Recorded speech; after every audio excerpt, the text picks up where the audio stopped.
दोस्तों आज हम बात करेंगे चाइना के इकोनॉमिक राइज के सीक्रेट्स की और हम ये जानेंगे कि कैसे मॉडर्न चाइना सिर्फ 70 सालों में दुनिया की सेकंड लार्जेस्ट इकोनॉमी बन गया।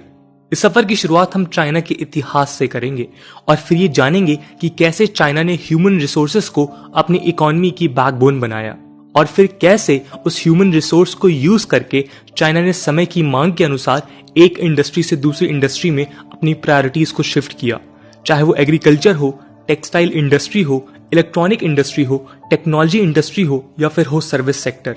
वर्ल्ड बैंक के हिसाब से 1990 में इंडिया और चाइना की जीडीपी ऑलमोस्ट सिमिलर थी, लेकिन आज चाइना की जीडीपी 14.5 ट्रिलियन डॉलर्स है as compare to 3 trillion dollars of India. China आज यूएसए को भी चैलेंज कर रहा है, जिसकी 20 ट्रिलियन डॉलर जीडीपी को शायद वो जल्द ही क्रॉस कर लेगा। इसके अलावा जहां एक तरफ रशिया और यूएसए ने मैसिव नेचुरल रिसोर्सेज जैसे ऑयल एंड गैस को अपनी इकोनॉमी का बेस बनाया, ये चाइना के लिए पॉसिबल नहीं था कम रिसोर्सेज के चलते। हम इस वीडियो में इसी सवाल का जवाब देंगे कि कैसे इतने कम रिसोर्सेज के बावजूद आज चाइना सेकेंड लार्जेस्ट इकोनॉमी है। क्या ये सिर्फ एक स्टेट कंट्रोल्ड कम्युनिस्ट रेजिम की वजह से हुआ है या फिर इसके पीछे कोई और कारण भी है? दोस्तों 1976 तक चाइना के लीडर माओ जेडोंग रहे, जिनकी इकोनॉमिक पॉलिसीज मैसिव फेलियर रही।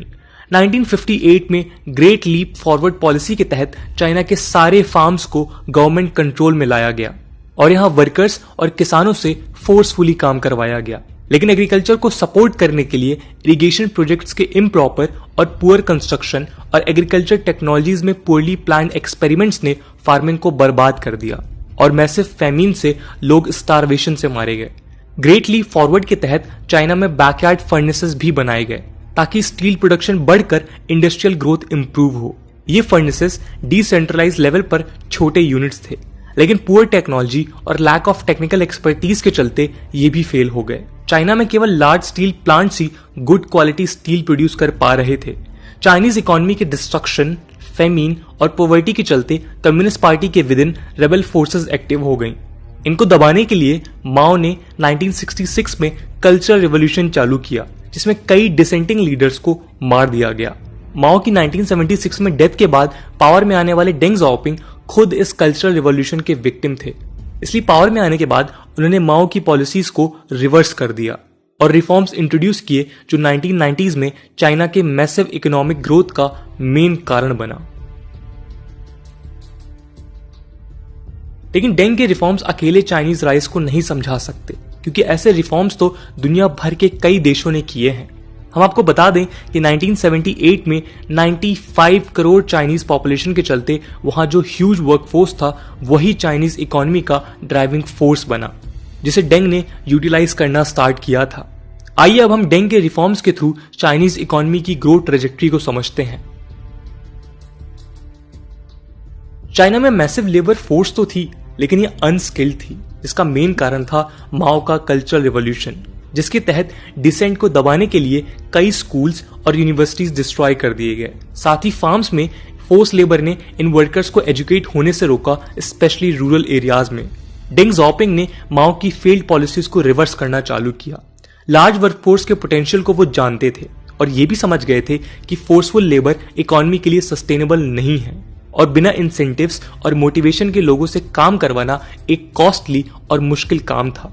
ऊपर से रिबेलियंस का डर तो था ही, साथ ही अनस्किल्ड लेबर फिलहाल हाई स्किल इंडस्ट्रीज जैसे स्टील या हैवी मशीनरी में नहीं जा सकती थी।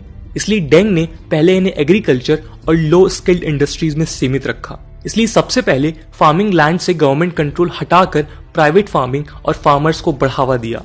पहले फार्मिंग की सारी कमाई स्टेट के पास जाती थी और वर्कर्स को सिर्फ बेसिक वेज मिलता था, लेकिन अब फार्मर्स स्टेट को टैक्स देकर बाकी ग्रेन्स मार्केट में बेच सकते थे। ये पॉलिसी मैसिव सक्सेस रही और जो चाइना फेमिन फेस कर रहा था वो देखते देखते फूड सरप्लस देश बन गया।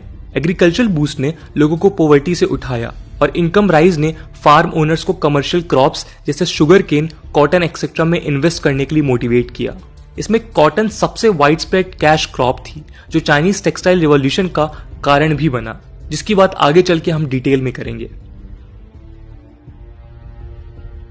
एग्रीकल्चर में अनस्किल्ड लेबर सरप्लस को धीरे धीरे इंडस्ट्रीज में शिफ्ट करना था, जिसे पहले low skilled basic goods industries में भेजा गया। इसके लिए डेंग ने township and village enterprises TVEs को प्रमोट किया, जो toys, furniture, fertilizer, farm tools etcetera produce करते थे। ये TVEs 1990s में चाइनीज इकोनॉमी के फाउंडेशन बने अलॉन्ग विद टेक्सटाइल इंडस्ट्रीज। ये TVEs भी रिफॉर्म का हिस्सा था, जिनका ऑर्गेनाइजेशन माओ की फेल्ड पॉलिसीज के अगेंस्ट था। TVEs पहले कम्यून एंड ब्रिगेड एंटरप्राइजेस कहलाते थे, जो स्टेट कंट्रोल थे, जिन पर कंट्रोल टॉप लीडरशिप का था। ये top down policy local problems को एड्रेस नहीं कर पाई और स्टेट कंट्रोल ने इनमें मैसिव करप्शंस क्रिएट किए, प्लस लोगों के पास काम करने का इंसेंटिव नहीं था।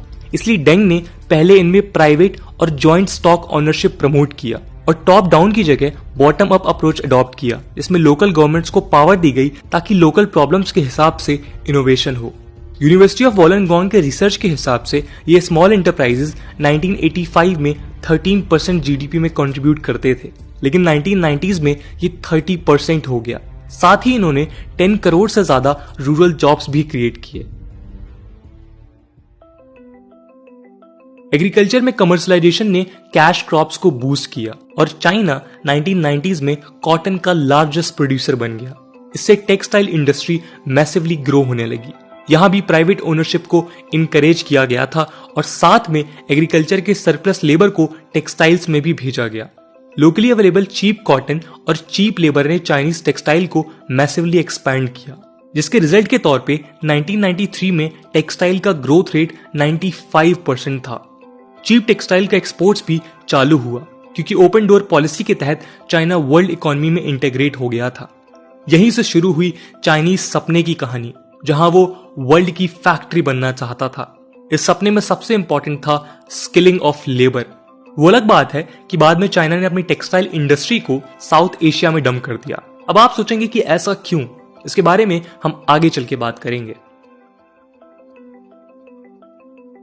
हमने आपको बताया कि कैसे माओ ने चाइनीज लोगों को सालों अनस्किल्ड और अनएजुकेटेड रखा, लेकिन डेंग ने एग्रेसिवली एजुकेशन और स्किल डेवलपमेंट में इन्वेस्ट किया, जिसमें 1980s के ग्रोथ से कलेक्ट हुआ रेवेन्यू काम आया और आज Chinese state 70% cost of education और स्किलिंग को बियर करता है।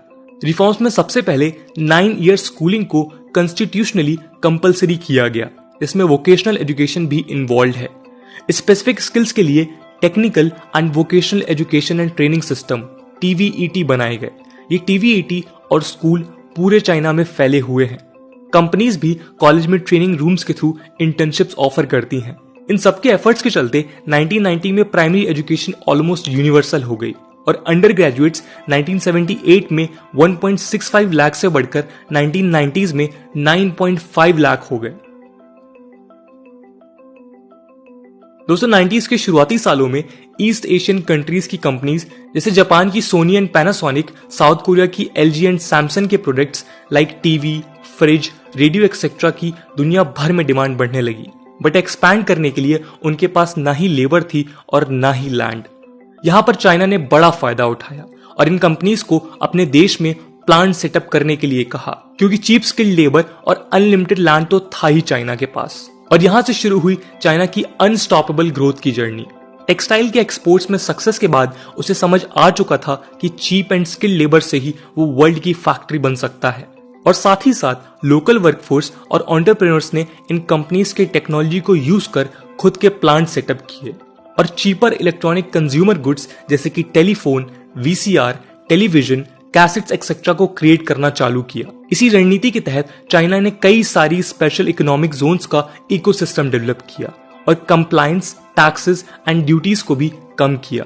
स्पेशल इकोनॉमिक जोन्स के लिए मैसिव इंफ्रास्ट्रक्चरल इन्वेस्टमेंट्स हुए ताकि सप्लाई चेन मजबूत हो और आउटसाइड इन्वेस्टर्स को अट्रैक्ट किया जा सके।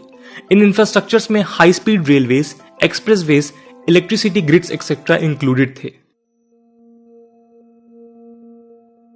1980s का पहला स्पेशल इकोनॉमिक जोन था शेंजन, जो गुआंगडोंग प्रोविंस में है, जहां आज 60,000 से ज्यादा फैक्ट्रीज हैं। यह प्रोविंस आज चाइना के 30% एक्सपोर्ट्स में इन्वॉल्व है और इसलिए ये चाइना की फैक्ट्री बना। गुआंगडोंग के अंडर शेंजन मेनली इलेक्ट्रॉनिक्स और टेक्नोलॉजिकल हब बना और इसलिए आज उसे चाइनीज सिलिकॉन वैली भी कहा जाता है। शेंजन 1990s और 2000 में one of the fastest growing city रहा।